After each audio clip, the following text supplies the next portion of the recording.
Honorable External Affairs Minister Dr. S. Jaishankar, Foreign Secretary Sri Vinay Quatra, esteemed guests, ladies and gentlemen, Namaskar and a very good morning. I, Archita Goyal, an officer trainee of the 2023 batch of the Indian Foreign Service, warmly welcome you all to the second Distinguished Lecture Series hosted by the Sushma Swaraj Institute of Foreign Service. We are honored to host His Excellency Dr. Anwar Mohammed Gargash, Diplomatic Advisor to the Honorable President of the United Arab Emirates, as the keynote speaker for today. I now invite Honorable External Affairs Minister Dr. S. Jaishankar to kindly address the gathering.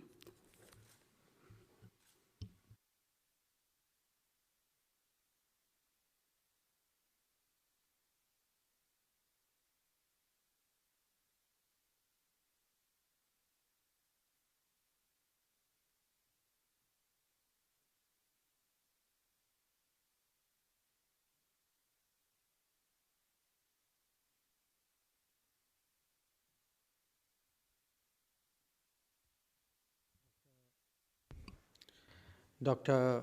Anwar Gargash, Foreign Secretary, other secretaries present, dear colleagues, colleagues from the UAE. It's a great pleasure for us today to host Dr. Gargash, the second distinguished lecture. And even though I think this was not initially contemplated, I requested the Dean and Foreign Secretary for the opportunity to say a few words. And the reason is that I first met Dr. Gargash in 2015. It was my first visit to the UAE. It was my first visit actually to the Gulf. And he was the first person with whom I actually interacted.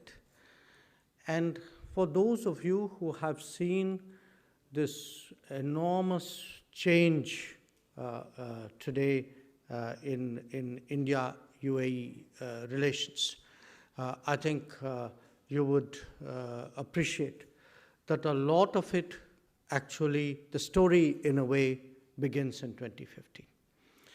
And over the years, starting from that initial meeting, there were two aspects to our relationship which I valued greatly, which I still do, which is why I'm personally pleased that he's here today.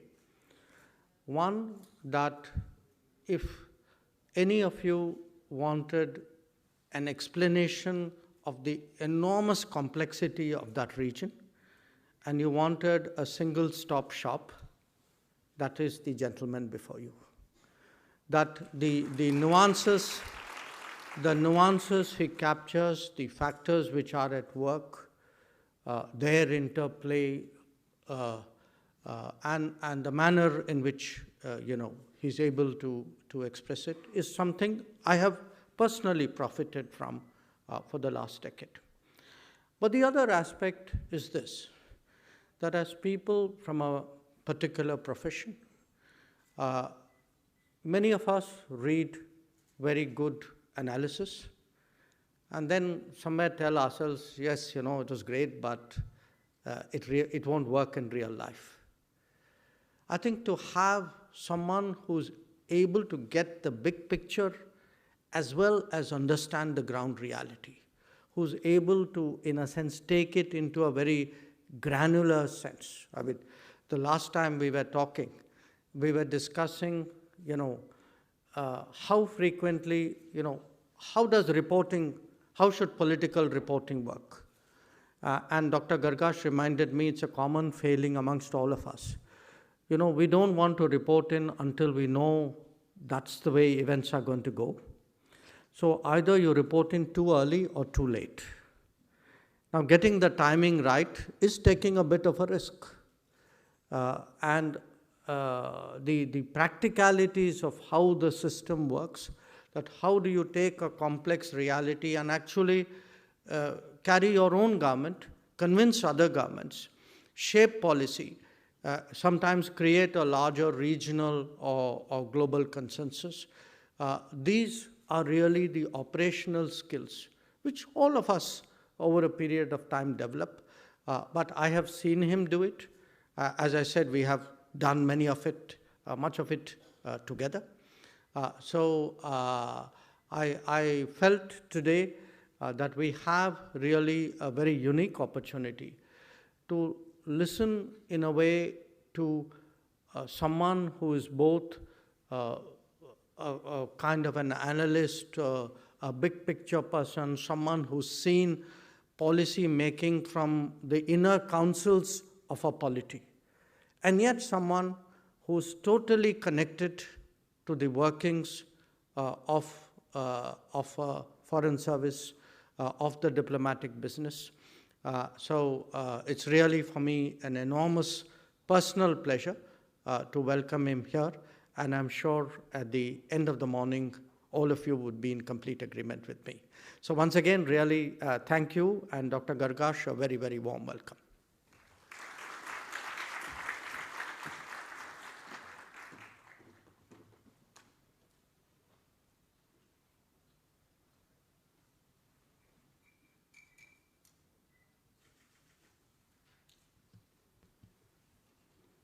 Thank you, sir, for your kind words. May I now invite to the stage His Excellency, Dr. Anwar Mohammed Gargash, Diplomatic Advisor to the Honorable President of the United Arab Emirates, and Shri Gautam Dharmendra, Dean Sushma Swaraj Institute of Foreign Service.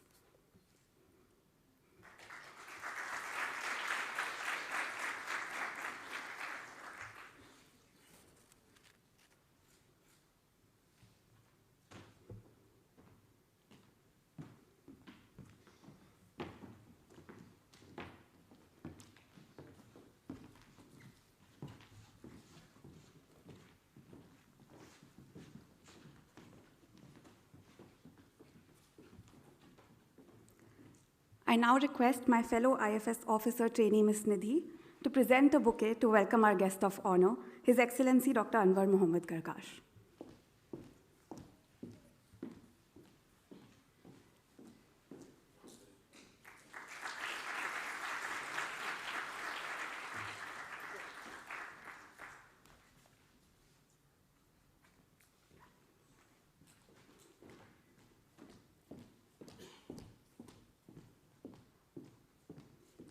May I now request Dean SSIFS to kindly take the session forward.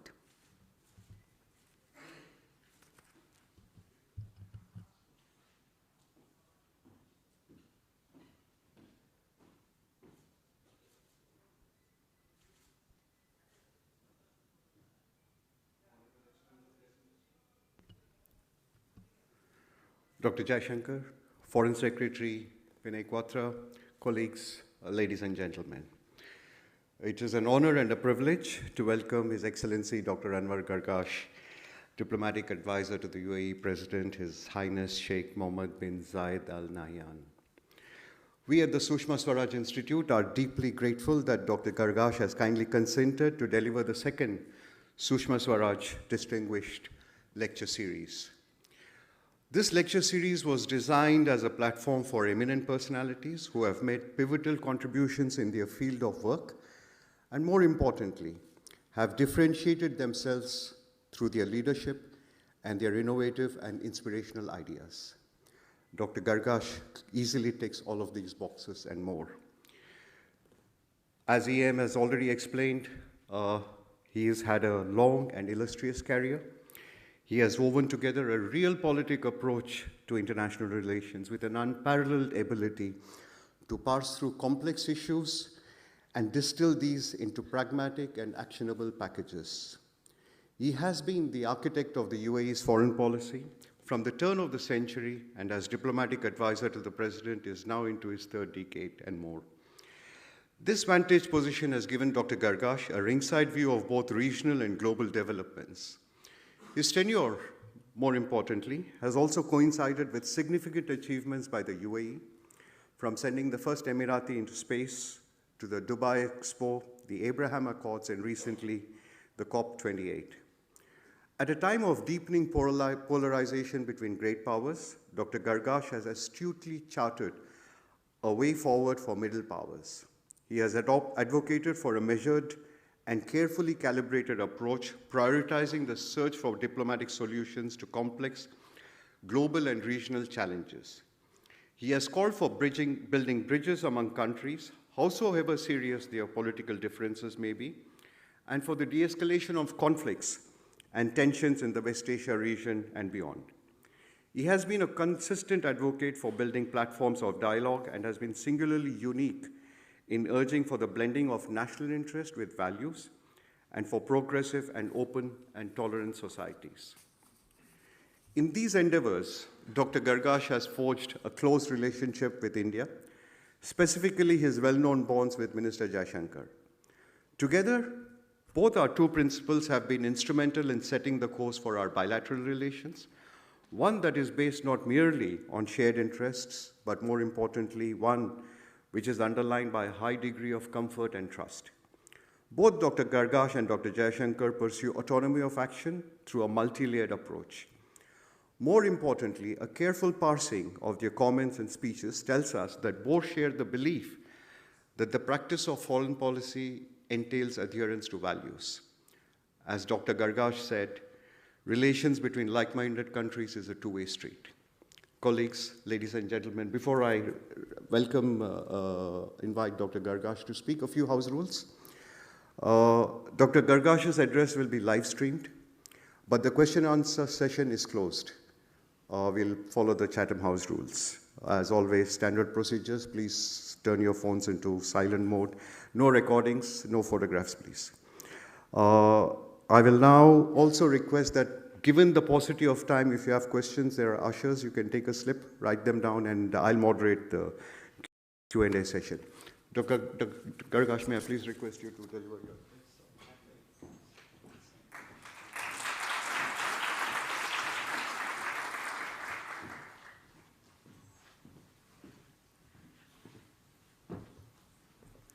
Thank you very much. I'm overwhelmed with all the kindness and the words of welcome, and definitely Dr. Jaishankar has never been accused of exaggeration, but he has exaggerated today. Okay. Again, it's really a pleasure to be here and to share some of my thoughts on basically foreign policy and how we see the world. And again, another word of welcome, really, another word of gratitude for this really humbling introduction and humbling, really, reception. I'd like to divide my comment on into three parts. I think the first part, which is of interest, is a few reflections on the India-UAE, UAE-India relationship. I think it's important. Prior to 2015, a few years before 2015, we did a study, an internal study of how can we better engage India within our foreign ministry. At the time, I was Minister of State for Foreign Affairs. And it was quite a hefty study. And the idea basically is we saw this relationship, which was a very good relationship, very historic, very much people-to-people relationship.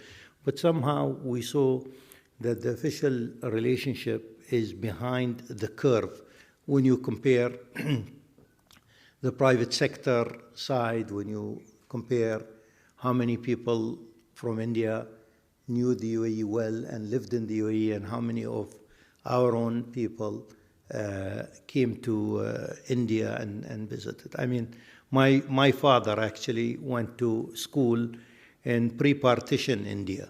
So you have a lot of these stories of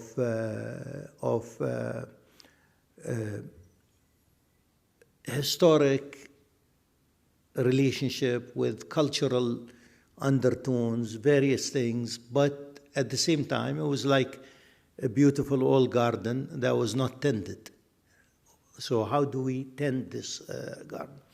And basically the study said that two conclusions here. Not that India did not want to sort of push this relationship further, but the study basically concluded that, number one, India was too busy with its own, let's say, election and parliamentary cycle. So it did not really have the sort of long view on many of these relationships. So that was our conclusion. I mean, I don't know how accurate it is, but these were our conclusions. The second thing was that India had more interest in the far away rather than the near. So there was more interest, for example, in the relationship with various European countries. Also, the pickings around you were potentially much bigger, and so on and so forth. I think these are the two conclusions. So at that time, around 2015, when we were able, together with the foresight of Prime Minister Modi, of course, to basically look differently at this relationship.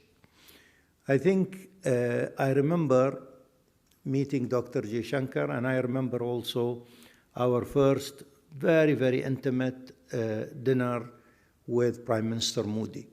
And, you know, it was more of an icebreaker between Sheikh Mohammed bin Zayed and Prime Minister Modi. And I think we moved to a realization that something big is happening to this relationship. Again, I have to emphasize that this relationship was an excellent relationship. But again, you have to remember, great as it was, the last Indian Prime Minister to visit the UAE was the late Indira Gandhi. So again, you had like a whole period really where you did not have these high-level visits, etc. So I think we moved to a stage where everybody was, let's say, talking the talk. So everybody is saying, yes, we want this relationship. Why don't we do this? Why don't we do that? And I think the proof was in the pudding. We were able to deliver. We were able to deliver together on India's side and on our side. So again, I think you had the stars aligned and a lot of political will in New Delhi and in Abu Dhabi. And based on that, we saw what we saw. We were able to achieve what we were able to achieve in various areas. Things that we thought are not possible have become possible. And I think also the view is the view that, and I think this is also a changing cultural view, that sometimes let's not just expect that great relations are with London and Paris and Washington, but great relations are also in our neighborhood.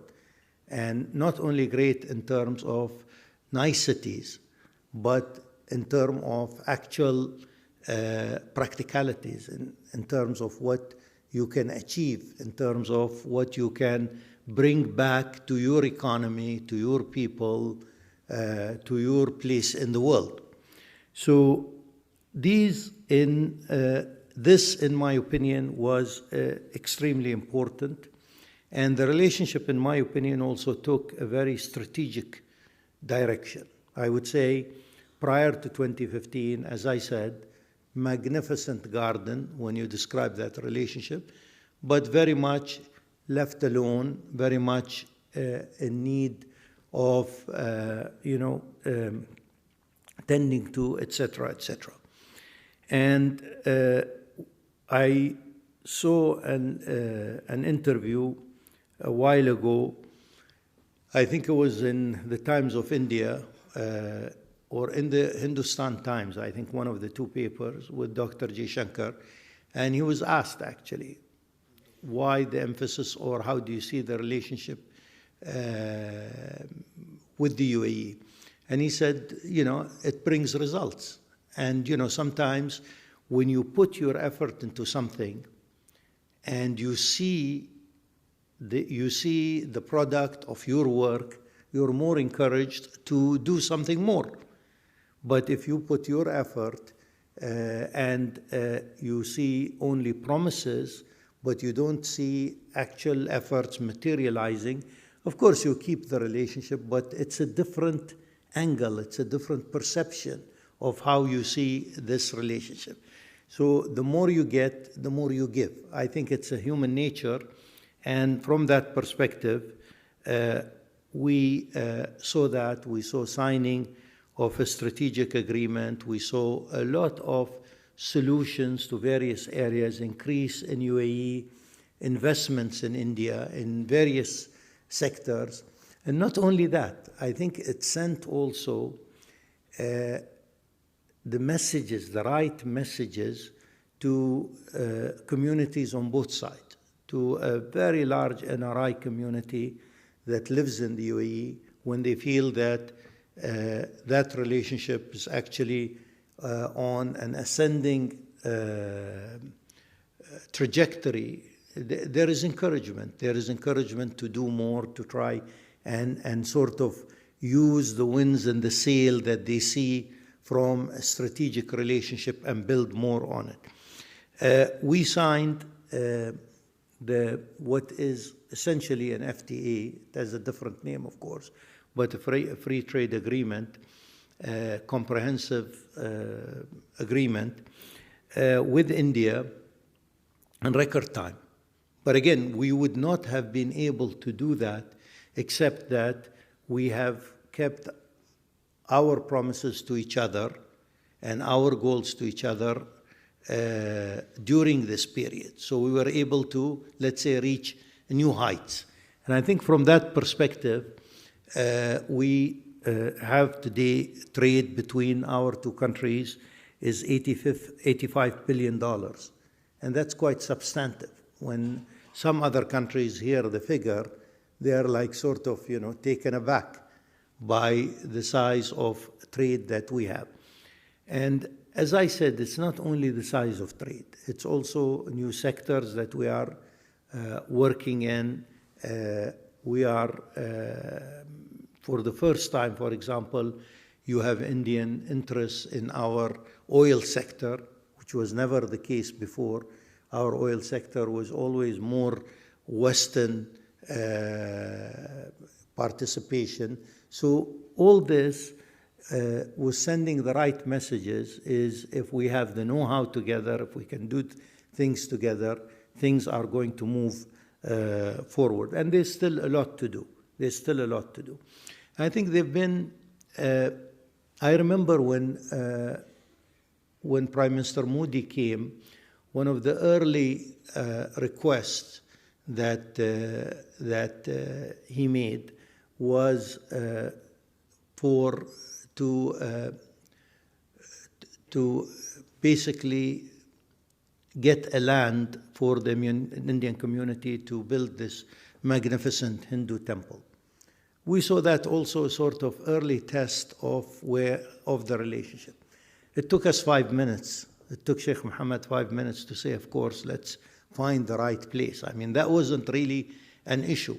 Because again, you have to remember, for example, in the city of Dubai, you always had various communities, mostly from Gujarat and Sindh, and there was a small temple since I think it was 1902 or 1912, so more than 100 years old temple, but nothing, of course, to compare to this magnificent edifice that was built. But it's things like that.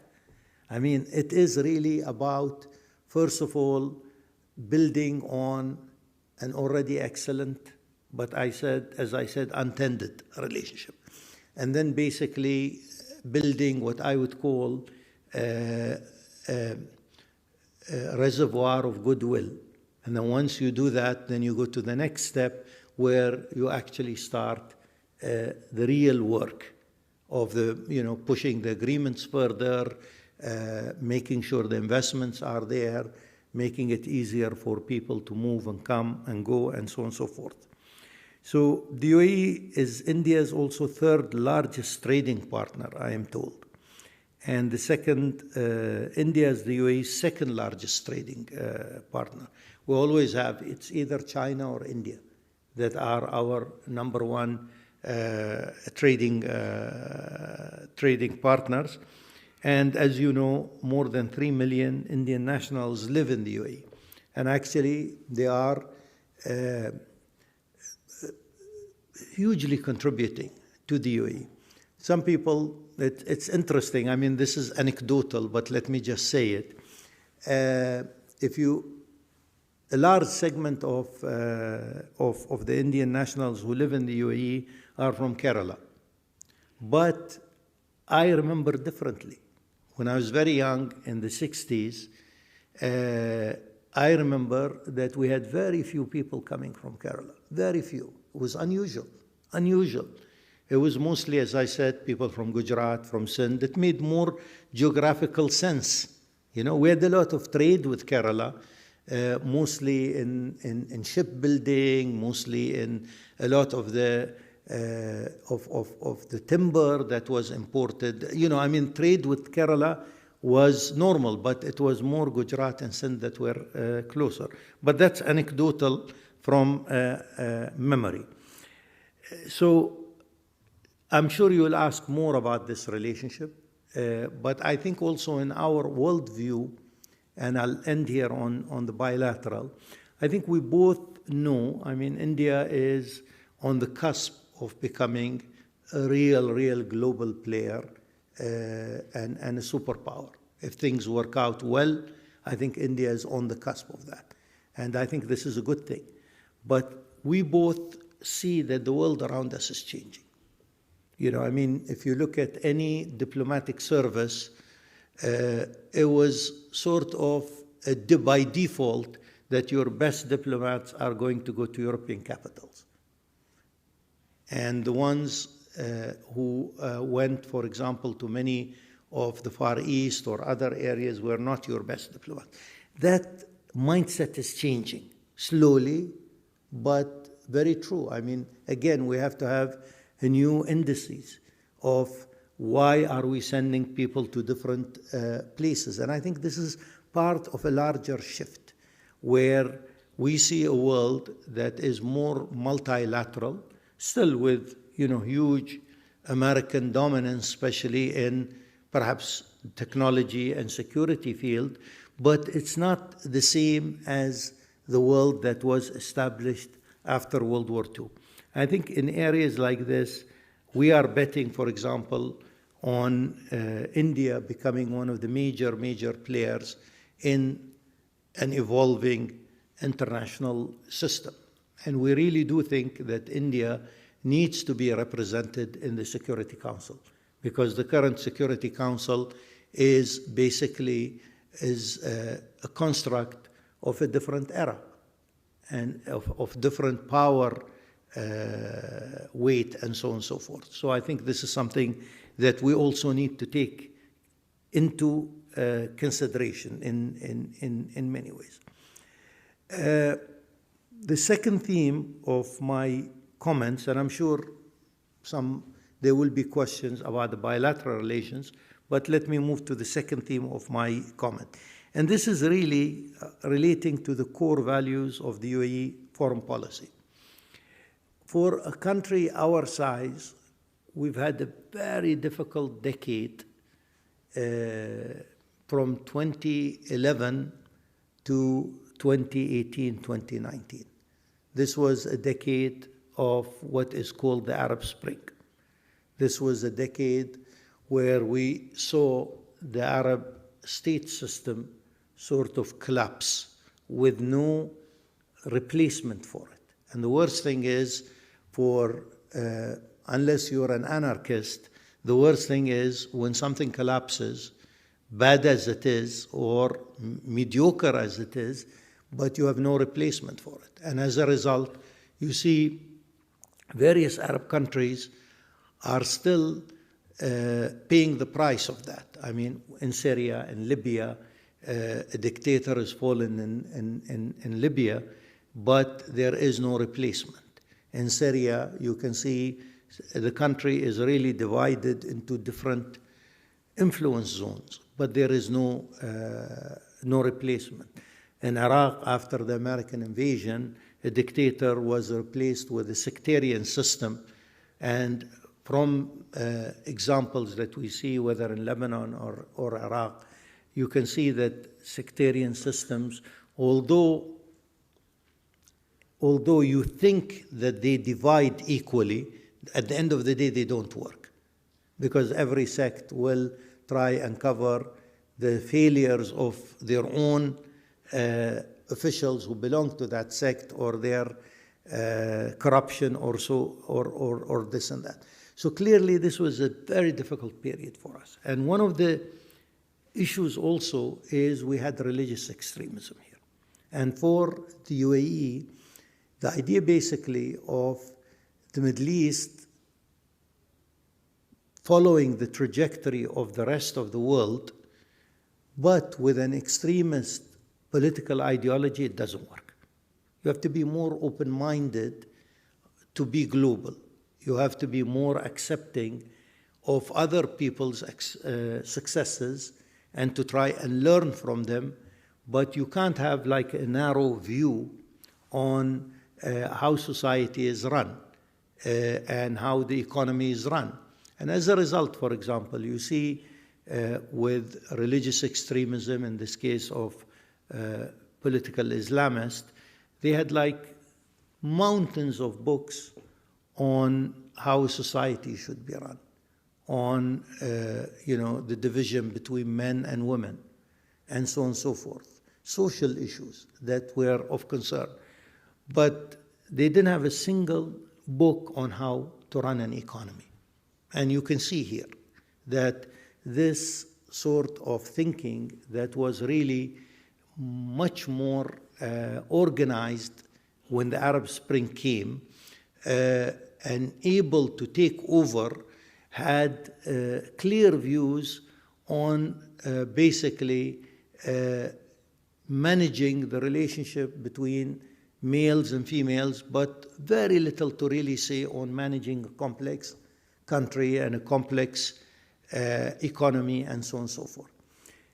As a result, the UAE was involved in various areas. At the same time, because of what we are seeing in the international system, as I said, greater powers are less interested in the Middle East. They've burned their fingers many times, especially the Americans in the Middle East. Suddenly you saw medium powers in our region trying to sort of expand their influence. But of course, where was the weakest space? The weakest space was the Arab countries, Arab lands, so they expanded at the cost of Arab countries using sectarian themes or using, as I said, religious, political Islamist themes. The UAE, during this period, I think, shouldered more than its fair share of burden to try and work to try and address this issue. Some people accused us of being interventionists, some people accused us of being a little Sparta, etc. But in reality, we could see what was going around us. And at the same time, we could also see that many Western countries were not interested in intervening, because many of them thought that this is like the fourth wave of democratization. You know, the whole thing is, why wasn't this happening in the Middle East? And the cost was real. The cost was real in terms of civil wars. The cost was real in terms of the breakup of what I would call the national state in many of the Arab countries. And the cost was real in the fires of sectarianism engulfing all these societies. Around 2018, 2019, we were exhausted, to be honest. We took a lot of this on our shoulders, not alone, of course, with other also countries and players, but we took a fair share of that. And I think around 2018, 2019, our forces were just on the gates of Hodeidah. And Hodeidah is the port in Yemen that is being used today mostly to try and disrupt Red Sea shipping. So our forces were there, but the pressure that we had from humanitarian organizations, from other countries, led finally to what we call the Stockholm Agreement, which basically said, the UAE forces are not going to enter Hodeidah. The Houthis will not run the Hodeidah port anymore. It will be run internationally, and this will lead to a political process. We understood at that time that we're not a rogue state. I mean, we've done what we can, but this is time really to roll back and at the same time accept that the UN will do its role. But of course, these parts of the agreements never materialized. The Houthis still ran Hodeidah and so on and so forth, and with lethal considerations many years later, because it was a job that was not completed. I think our process of rethink started. What should we do here?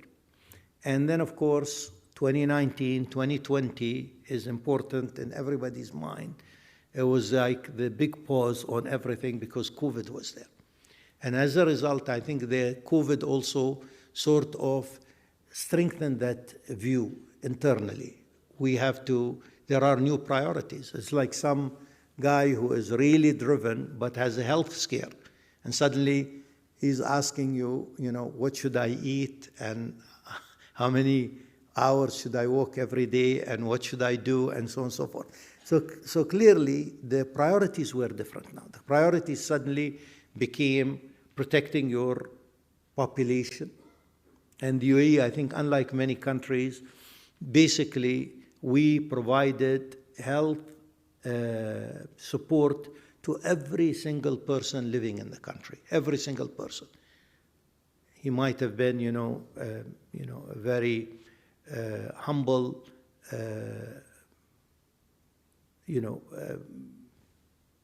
person working, let's say, in construction, to a billionaire. Everybody was covered during this period, and we made that a point. And we had a very clear policy from the start, is to keep our society as much and our economy as much open, but at the same time try also and implement various precautions that were with the health protocol. But again, the message is we have to also concentrate differently. We have to sort of change the page because this period is totally different and we have to address that.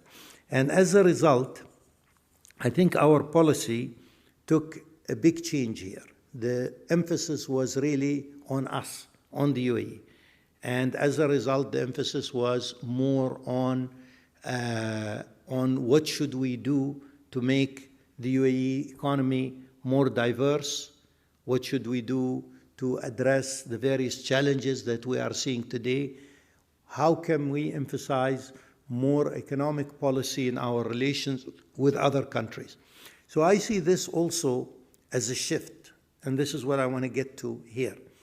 We are seeing shifts from geostrategic considerations to geoeconomic considerations. And I think if I want to describe that, it doesn't mean that geostrategic considerations don't matter, they do. But again, we cannot be also prisoners only of geostrategic considerations. We have to think of our own economies, of our own ability to deliver, our own ability to diversify. And you have to remember, I mean, the UAE is a hydrocarbon economy. And hydrocarbon today is in the autumn of where the world is going. So we have to diversify, we have to build, we have to do all these things. So in my opinion, the UAE today is very much in a geoeconomic mind frame, let's say. So basically, what does that mean? It means concentrate on your economy, diversify it, bring value to it, but at the same time, build more economic ties to your friends and try and influence also your economic weight to try also and build along with your diplomacy first part of your strategy, which is what we are trying to do. So again, we were able to build bridges during this period. We came with a mindset that the Arab Spring has affected adversely our relationship with Iran, with Turkey. So let us, with this change, reach out. And we reached out, and I think in Turkey's case, I think they were somehow where we were, because you could see that the rapprochement was quite fast in sort of rebuilding bridges. With Iran, again, this is our intention. You know, our intention is we would like to build more links, economic links with Iran. We would like to use diplomacy first.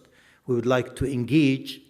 It doesn't mean that we are in agreement with a lot of the Iranian objectives in the area or their foreign policy here, but we don't see that the region can afford conflict anymore. The region needs to find diplomatic solutions. The region needs to find common ground in terms of what I call the pillars of not only stability, but the pillar of stability, prosperity. Because if you talk to a young man, for example, in one of the Arab countries that are suffering today, you can't just sell him the slogan of stability. He doesn't care. You know, why would he think that stability is important? Everything around him is breaking down. We have to also very much push the issue of common prosperity. In my view, we are also with one foot in a space that I call geotechnological. So again, if we can use these three terms, geostrategic is old but important politics. Geoeconomics is important and current politics for us. And geotechnology is where we want to go. We can't also see these sort of leaps and bounds of development and progress and somehow be separated or removed from them. I think we need to be part of that. And I think the UAE's bet on AI, for example, is important. I don't think we are necessarily going to be the major player on AI. You know, we don't have, let's say, the gravitas to do that.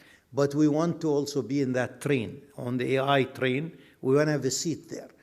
And we believe that it is extremely important as we sort of look at this progress of the three areas that I'm speaking about, to use our geoeconomic ability, our capacity, the society that we have built that is becoming also more and more attractive to various people and so on and so forth.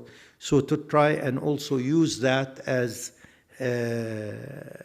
in terms of what I call technology. There are things that happen because you're doing things right. You know, sometimes you might exercise for health reasons, but you also will lose weight, which is also great, but that wasn't your first intention, or vice versa, for example. So I think you look at that and you see that the UAE is also becoming a very attractive country for different nationalities and people. Sometimes I'm surprised, for example, to know that Dubai, for example, has the largest French community in the Middle East. I mean, you know, we didn't plan it. We didn't come and say we want to have the largest French community in the Middle East. But because you create an attractive society where people feel that they are safe, protected, where people feel that they are able to exercise their religion, where there is tolerance, where people feel that they are one in front of the law. I think all these things encourage many young people to come and say, you know, I used to spend a couple of years in Singapore or Hong Kong. Why don't I spend a couple of years, which will extend to another 3, 4, or whatever, in Dubai? And this is how communities gather. You see a lot of young people in today's global world who come and say, you know, as I build my career, I want to be more international, and so on and so forth. And the UAE has benefited from globalization. There's no doubt about it. So the more we hear, for example, about conflicts between the bigger powers, and the more the world is divided with sort of Chinese silos or Chinese walls, we feel that's bad for us and bad for what we try and represent in the world. Because I think from our perspective, globalization is something that we have benefited from. I would also like to just say a word about the current international system. I think the international system remains fluid. Again, it depends how you look at it. I mean, if you look at the UAE, for example, as a country, it's not very large geographically, but in terms of its potential, of its economy, and in terms of its investment power, it's definitely several notches above what the geographic size is. So, you know, it depends really how you look at the various areas here. So if you look at the world economically, the world is much more diverse today economically. If you look at it from a security perspective, the Americans still are a predominant power when you look at it. Again, I think if we look at it technologically, you will see diminished Europe compared to a very important United States. The sum of all this is that this is a very fluid world. It still has not settled. And I think this creates for us opportunities, but it does create challenges. From our perspective, from where we are, I think the big challenge is the various crises of stability that we see. Today, for example, the war in Gaza, for example, our inability to address this conflict, whether in the attack of Hamas on 7 December with the murder of 1,200 Israelis, and the UAE has come out very strongly condemning this, or also Israel's disproportionate and savage response with the killing of 30,000 Palestinians here. Again, this inability here, and as we see today, there's a conflict in Syria, and countries are losing, national states don't really have control over their own fate in countries like Lebanon, or the Houthis using the Palestinian cause to launder their image. So, you know, you start with the militia, but after it plays a role against the Palestinian cause, the militia that has overthrown the republic becomes basically a resistance movement. So there is a certain laundering really of the image here. We can clearly see that we in the center of the system can play an important role in also positive relationship. I think things have not settled in terms, for our region at least, in terms of who will make sure that this sort of recurrence of conflict is controlled. We don't have a policeman anymore, but who actually, and maybe it's a good thing you don't have a policeman, but who replaces him in many ways. I think this is very, very important. A foreign minister of a very, very important country, one of the most important countries in the world, I remember came to Sheikh Mohammed bin Zayed. and I was present at the meeting. And he spoke to Sheikh Mohammed and said that we hear that there are plans to confront a certain country. And Sheikh Mohammed told them, my friend, and he knew him well, let me tell you something. My number one target is to take the UAE's GDP and try to triple it in the next 10, 15 years, which means I don't have any inclination to begin or join any sort of confrontation, because it's either this or that. You can't do both. You can't do prosperity and do war at the same time. Just doesn't work. So the said foreign minister was extremely impressed and said the right things. You're wise, Your Highness. You're great, Your Highness, and so on and so forth. 3 hours later, there was a lunch for the same foreign minister, and I attended the lunch. Sheikh Mohammed was not there. And the foreign minister would speak to our foreign minister and said, I met Sheikh Mohammed, and this is what happened. But I thought about it. If you guys don't take that burden, who will? And you know, our answer, or our foreign minister's answer is, well, we did it for 10 years, and we paid a hefty price in terms of our material ability, and also at the same time in terms of our reputation, which was savaged all over, because we had to do all these things together. But clearly, the international system going back is one that will see various countries play important roles. There will be less and less focus, in my opinion, on what I would call a Western-centric approach in the international system. It doesn't mean the West is not going to be important, but I think people realize that there are options. People realize that as much as I can benefit from Germany, I can benefit from Indonesia in a bilateral relationship. And I think this is something that is already brewing. We don't know how the end result will be, but definitely I think this is something we should always take into consideration. And again, I have to come and say also, as diplomats here, we always have to come and say that the trick is not to just make new relations. The trick is also to maintain our old relations. It's important that we are able to do both these things, establish great new relations and maintain old and solid relationship. And I think this is also one of the sort of conceptual ideas. I'm sure at a working level, this is not something that our guys or their counterparts in India think about, but I think at a conceptual level, this is very important. I mean, as I said, India has the potential of very few countries in the international system.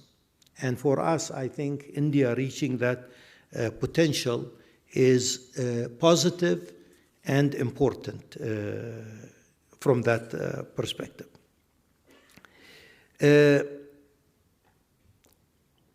So looking at 2023, the year that just passed,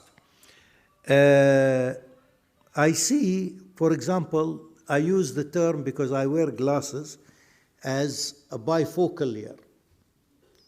I mean, in terms of the UAE internally, this was a bumper crop, let's say. It was a great year. We successfully concluded our term in the UNSC. We were seen as a bridge builder in two major crises, Ukraine and Gaza. And we were able to always build. We were able, because of the Abrahamic Accords, to talk to the Israelis. Sometimes it wouldn't get us anywhere, but many times a lot of our programs today are because we are coordinating. You know, our ability to establish a 200-bed hospital in Gaza. Today, for example, that hospital is starting to provide artificial limbs. Our ability to establish 6 desalination plants right at the border of Gaza and Egypt. We are now working to try and establish a new corridor for North Gaza from Cyprus. So basically, trucks will be inspected in Cyprus, put on ships, and somehow offloaded on artificial, let's say, a base or something to get them to Gaza.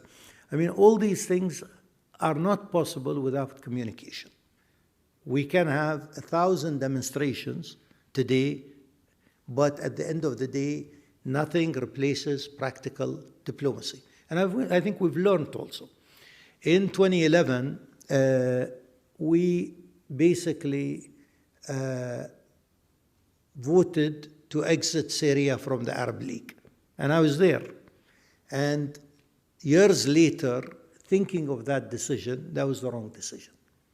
Because it only allowed the Syrian government to depend on other forces, because all the Arabs had no contacts with Syria. Again, the same thing with Iran. The idea basically is your channels of communication have to always be open, because you are able to use that channel in difficult times. And in difficult times, that channel is much more important than when things are going great. This is when you need them more, in my opinion. And these are lessons that we have learned.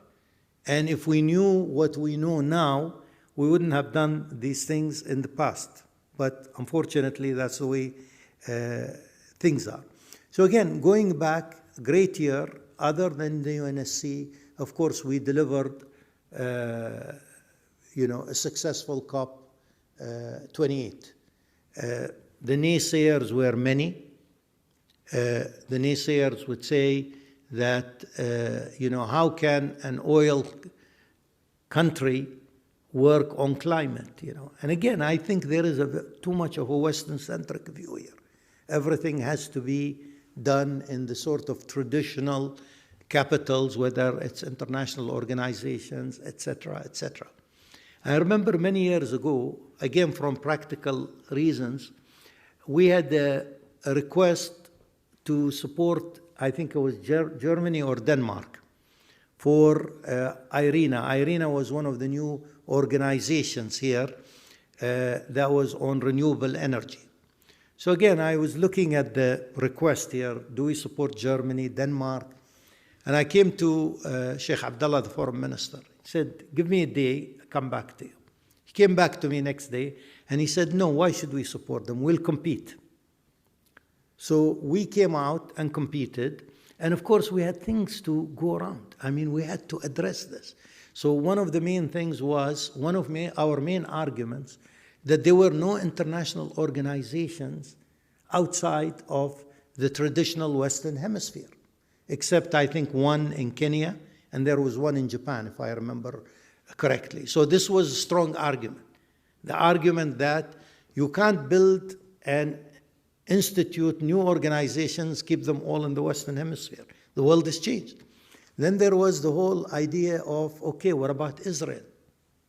How can you host an organization? And at the time, we did not have the Abrahamic Accords and the relations with Israel. We turned this to an advantage also. And we said, no, the Israelis will be allowed to have a mission to IRENA. Suddenly the Americans became our biggest supporters, And we worked very hard, and we campaigned, and we made sure that we had various ministerial visits go all over the world. I went to Latin America, and suddenly, the guy in Uruguay appreciated that this guy's come all the way from the UAE to seek our support on the vote on IRENA, and while others have not done the same. You know what? He deserves it. And this is, I think, how diplomacy is done. You make the arguments, and then you put the effort. I think this is something that is extremely important. And as I mentioned, COP28 was a huge success. But The other side, of course, of the bifocal lens that I spoke about is that this was a very difficult year regionally. Gaza and the crisis that continues, the Ukraine, which has an effect also on all of us in terms also of in international organizations. And you should see how the world is polarized. And, you know, I don't stop too much at the issue of double standards. I mean, I know people love to say, look, double standard. I assume that politics is about double standards. So don't waste my time about proving that there is a double standard, you know. I mean, I'll use this in a sentence, but I'm not going to cry about it because I think we always work in a double standard. We always work in a world where issues are more important to the powers rather than to us. And as a result, you know, we need to just understand the lay of the land and work with the lay of the land. Understand that we are the ones who are ascending, and as the ones who are ascending, I think we should not also, we should be aware of it. I mean, it's good to know, but I don't stop much as that. So again, I think this has been very difficult in that period. I will conclude with a few minutes just on a few personal notes on diplomacy and what I used to tell a lot of our guys. I think the first thing is diplomats are, in many cases, the first impression of any foreign government of your culture, of how you deal with people. And I think humility takes you a long way. So in my opinion, humility is extremely important. And I would say in the Indian culture, this is already ingrained. So use this as a strength. Don't consider it a weakness. I think the idea basically of humility is extremely important. I think the other issue is also of constant learning. Because as you see, I was asking, you know, I came from a very diverse background. I was an academic and I worked in the private sector. And then I came to the foreign ministry. So I asked one of the older diplomats, how do you see the foreign ministry today compared to the foreign ministry when you first joined? And he said, when we first joined, the sort of areas that were considered foreign policy were very limited, geostrategic. Today, almost everything is foreign policy. You have to deal with environment, you have to deal with renewable, you have to deal with human rights, you have to deal with gender, you have to deal with God knows what. Yani a lot of areas. So really you see a huge expansion on what is considered foreign policy, which translates to you've got to learn, you've got to keep up. You have to know a lot about issues that you didn't know about, and especially if you were mid-career, because things are changing almost every day. So in my opinion, this is an area where we should not shy away from. It's not like, you know, we've done our master's and PhD and we just close the book on what I would call perpetual learning. That's extremely important. I would also say a foreign language is essential. I mean, again, English today is like basically computer skills. We should not consider English as our foreign language. I think we need to always try and basically learn a foreign language. I think this is extremely important because doors open to us. We look at things from a different perspective in a way that we wouldn't if we were just working through a single language from that perspective. So I think this is extremely important. What Dr. Jaishankar said is very accurate. Don't wait until all the details are there, because by that time you send your report events have overtaken you. You need to be quicker, because also the world is quicker today with all the messaging services and the internet and all that. I think that is essential. Yet, there are traditional cornerstones in diplomacy that remain. One of them is a good knowledge of international law. I think this is essential. Even if you're not a lawyer, a good knowledge is essential. And this remains because if you really look at international relations and if you look at foreign policy, I mean, the whole theory started with history and started with law. So this is extremely essential. And also writing reports. You know, I was very, very positively surprised. We were talking to Sigrid Kaag, who is now the UN coordinator for Gaza, but she was at one stage the foreign minister of the Netherlands. And, you know, we're complaining about the various reports that we used to see. And I said, you know, out of 100 reports that I had to read, 5 were interesting at most. And I was happy if 5 were interesting. And, you know, I thought this is like an Arab thing, okay? But she said, you know, the same thing with us.